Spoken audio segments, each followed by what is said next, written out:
El desarrollo de las poblaciones humanas en el partido de Moreno y en toda esta región se inicia en tiempos muy antiguos. Los resultados del estudio de numerosos sitios arqueológicos de la provincia de Buenos Aires han comprobado la existencia de seres humanos desde aproximadamente 10.000 años atrás. Para la época del asentamiento español, el territorio de nuestro partido, como la mayor parte del norte de Buenos Aires, estaba poblado por aborígenes querandíes. Eran estos, al decir de los cronistas de la época de don Pedro de Mendoza, gente robusta y de tez morena. Vivían formando grupos organizados y obedecían a jefes y caciques. Contaban con notables poblaciones. Parece que en las cercanías de Buenos Aires existió un grupo que reunía alrededor de 3.000 personas.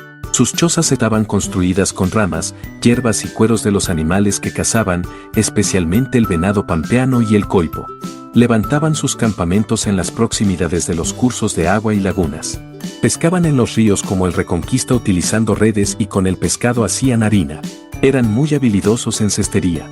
Poseían una industria cerámica rústica evidenciada en los fragmentos de platos y ollas que hemos recolectado superficialmente en la costa del río de la Reconquista. También, según los versos escritos por el poeta Martín del Barco Centenera, cultivaban maíz.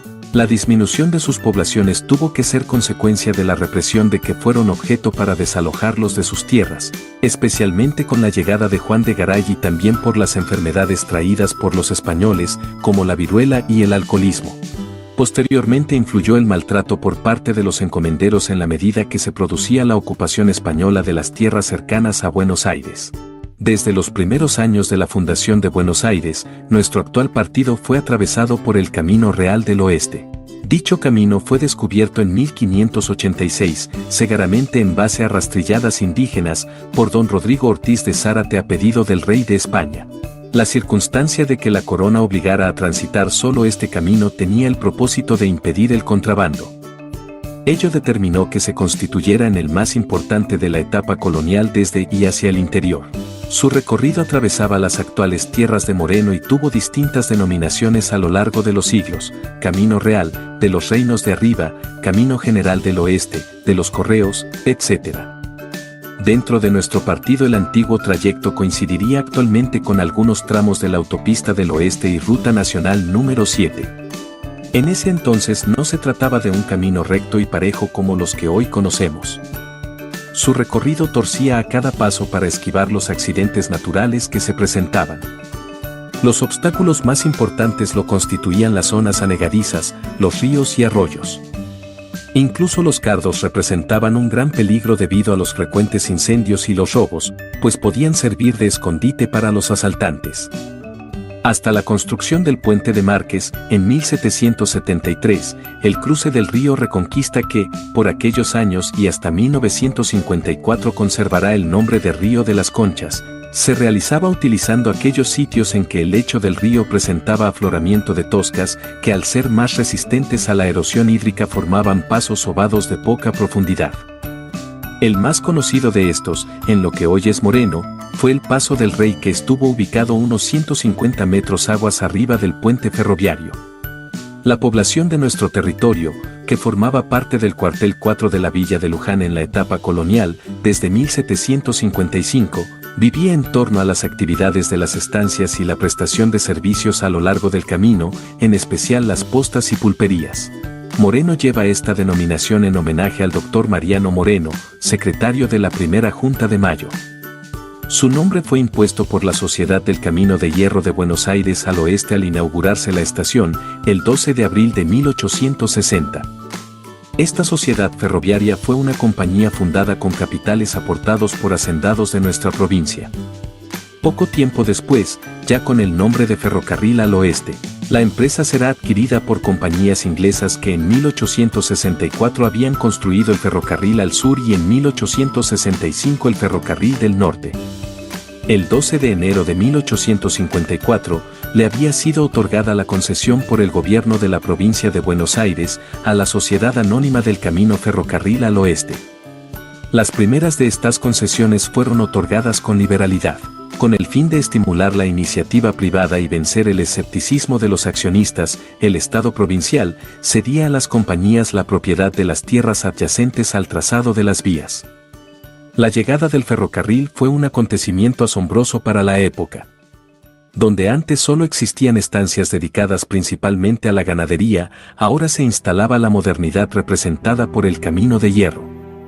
Las tierras donde se instala la estación formaban parte de la estancia de don Amancio Alcorta, quien ocupaba estas tierras públicas como enfiteuta desde 1836.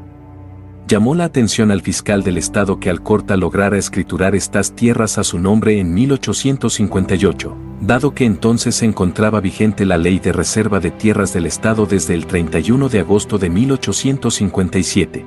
Sin embargo, la escrituración nunca fue anulada y, rápidamente, Alcorta subdividió los terrenos inmediatos a la estación para su venta. El casco de aquella estancia denominada Paso del Rey aún se conserva. Son las casas que constituyen el Museo y Archivo Histórico Municipal Amancio Alcorta, declaradas Monumento Histórico Nacional en 1969.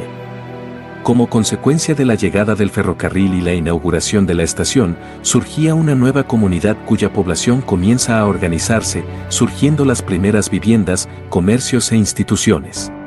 Para 1864, el pueblo ya contaba con población permanente. Su notoriedad hizo que fuera considerado como una de las 8 cabeceras de nuevos partidos creados ese año. El 25 de octubre de 1864, habiendo sido enviado el proyecto de división de la campaña al interior del Salado por parte del Departamento Ejecutivo Provincial, el Senado aprueba el proyecto de ley, quedando dividida la provincia en 45 partidos. Sin dudas, Moreno, por entonces ubicado en el cuartel 4 de Luján, ya era distinguible como la localidad de importancia. El 24 de febrero de 1865, el gobernador Mariano Saavedra y su ministro de Gobierno Pablo Cárdenas firman el decreto que establece los nombres de los 8 nuevos partidos y sus límites. De esta forma surgen Moreno, Las Heras, Suipacha, Merlo, Chacabuco y Ramallo. La superficie designada originalmente a nuestra jurisdicción era mucho mayor que en la actualidad, pero disminuyó debido a que, en 1878 y 1889, fueron creados los partidos de General Rodríguez y General Sarmiento, restándole tierras a nuestro distrito para crear los espacios de aquellos. La población que se había formado alrededor de la estación se independiza de Luján. Los habitantes de las propiedades rurales estarán atentos a la instalación del nuevo juzgado de paz, cambiando el centro político de la zona. El primer presidente de la corporación municipal, nombrado por el gobierno provincial, fue el vecino Pedro Martínez Melo, quien oficiaría también como juez de paz y tendría a su cargo la policía. La municipalidad se instaló en 1866, luego de las elecciones para determinar los integrantes de la comisión municipal que colaboraría con Martínez Melo. Esta primera comisión estuvo integrada por 4 vecinos y funcionaba como una especie de consejo deliberante. La condición de terminal ferroviaria hasta ese año había producido un veloz crecimiento poblacional y económico. Sin embargo, este impulso inicial decaerá con la extensión del ferrocarril hacia Luján, distante 36 kilómetros hacia el oeste. La relativa cercanía de Moreno con la ciudad de Buenos Aires, favorecida por el ágil y cómodo medio de transporte que ofrecía el tren, multiplicaron la venta de fracciones de tierra a numerosos habitantes de la ciudad de Buenos Aires para construir aquí sus casas de descanso. Las atractivas características naturales de Moreno, como su clima y los tranquilos balnearios del río, favorecieron un desarrollo urbano básicamente turístico, formándose con los años tradicionales áreas de descanso y veraneo. Algunas de esas casas quintas aún se conservan, disminuyendo más tarde su importancia, durante el fenómeno de las migraciones internas del siglo XX, pues muchas de ellas fueron fraccionadas para la venta de lotes, originándose así muchos de los actuales barrios populares que con frecuencia se denominan igual que la quinta que les dio origen. Los europeos llegaron a constituir el 50% de la población argentina a principios del siglo XX. La población de Moreno creció muy lentamente durante el transcurso de las primeras décadas. En los 48 años iniciales, desde 1864 a 1912, solo alcanzó a duplicarse. En el periodo de 56 años que va de 1914 a 1970, la población aceleró su crecimiento, aumentando 25 veces su número.